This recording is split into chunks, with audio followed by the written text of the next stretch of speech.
Breaking right now, everyone. Russian President Vladimir Putin is ordering Russian troops out of Syria. This is coming during peace talks in Geneva, all aimed at stopping the civil war that's been going on there in Syria and has just ravaged the country for the past 5 years. As a result of that civil war, you have millions of migrants that are traveling to Europe, to Germany, where voters this weekend sent a very loud and clear message to Angela Merkel. No more migrants. In a stunning rebuke, voters turned out in droves to support the anti-migrant party, a party that was just founded 3 years ago, all in response to the growing border crisis that they're dealing with there. But the German government right now remains defiant, a spokesperson saying today that the country's immigration policy will not change. This, despite reports of record numbers of rapes and assaults against German women by these migrants. Joining me now with analysis, Katie McFarland, Fox News national security analyst, and Dr. Zuhdi Jasser, founder of the American Islamic Forum for Democracy. Good to see both you guys. Katie, you have said over and over again that Germany is committing suicide by allowing these migrants to effectively take over their culture, by allowing these people in. Do you think that the people now, by moving to the right on this issue, have a chance at salvaging what's left, or is the damage already done? I don't know. I think the damage is already done, because what do you do with the people who are already there? There are already 1 million there, and there are maybe 8 million more headed there this year. So where do you send them back to? The German government said we're going to send them back. Well, you can't send them back. You can't send them back to a war zone, and the great majority of them don't have papers, can't be vetted.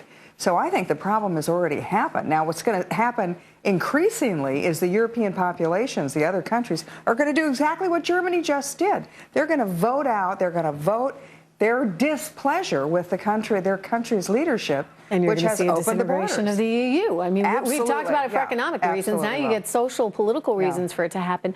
Dr. Jasser, why is this happening? I mean, this is as a woman, as a mother, you know, I look at this and I would be fearful for my daughters. I'd be fearful for myself, given what we saw happen in Cologne, Germany, and all the other things that have happened there in Northern Europe. Why is this happening with these migrants? Well, I think, you know, Trish, it's a natural human response to the absence of any strategy, to the unmitigated surrender by Merkel, by Obama. Forgive me, Dr. Jasser, I think you misinterpreted my question. I'm asking, why are these men assaulting women, really being so thankless for the opportunity they've been given to have a shot at a new life in Germany? I mean, why is that happening?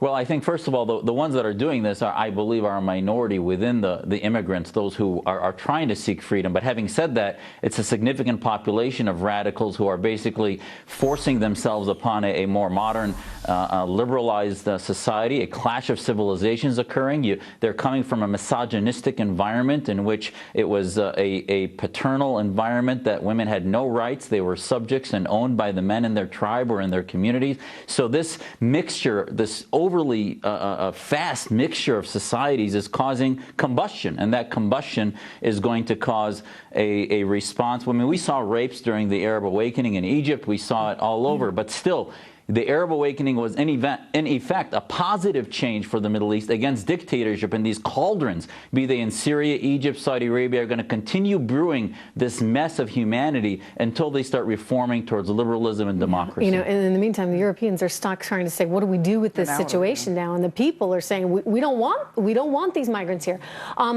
Does it help in any way that Putin's saying, okay, I'm getting out of Syria? Will that calm anything down in any way in your view, KT? No, I think Putin's making a very smart move for his own interests. What is that? He's now messed up the Middle East enough so that there are these migrant flows. He's now going back to Russia, knowing that what will happen, he just has to sit back and watch it happen. Europe is about to disintegrate. What does that do for Putin? Well, Europe presented a real political problem and potentially a military problem for him. That's now going to go away. Secondly, just a couple of days ago, there was a terrorist by the name of Abu al-Shishani, Abu the Chechen, and he was the leader of ISIS's northern military operation. So he's presumably, reports that he's either been injured or killed.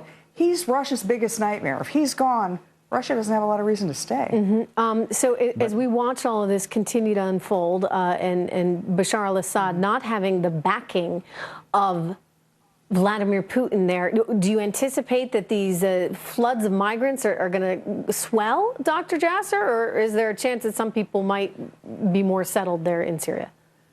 Well, I don't think much is going to change. I would be careful in assuming that Russia's pulling out. Their base in Tartus is still there for 44 years. I think they may be pulling out for two reasons. Either the carpet bombing they're doing in Aleppo, they want their troops to get out of the way, or they've actually succeeded in bolstering the Assad regime. Iran is continuing to be strong there, so they find themselves able to step out on the ground operation, but their air operation will continue, and Syria is still a client state. So the refugees will continue to flow out as long as the Assad regime is and what happens to Europe, Dr. Jasser? I mean, KT's predicting basically the end of the EU as this grand old experiment. What do you say? I agree completely. The EU will continue to dissolve as long as it doesn't find its own identity, and as long as the Syrian refugees have no place to go but back. You know, they need a no-fly zone away from the Assadists and away from ISIS so that they have a place to stay home where our families don't have to emigrate en masse to the West, because Europe can't take them in, and if they do, they're going to continue to dissolve from within. And you're going to see these opposite and equal reactions on the far right in Europe because there's been no policy to stand up for the European nation states. No, certainly not. All right. Thank you so much. Good to have you guys here. KT and Zudi coming up.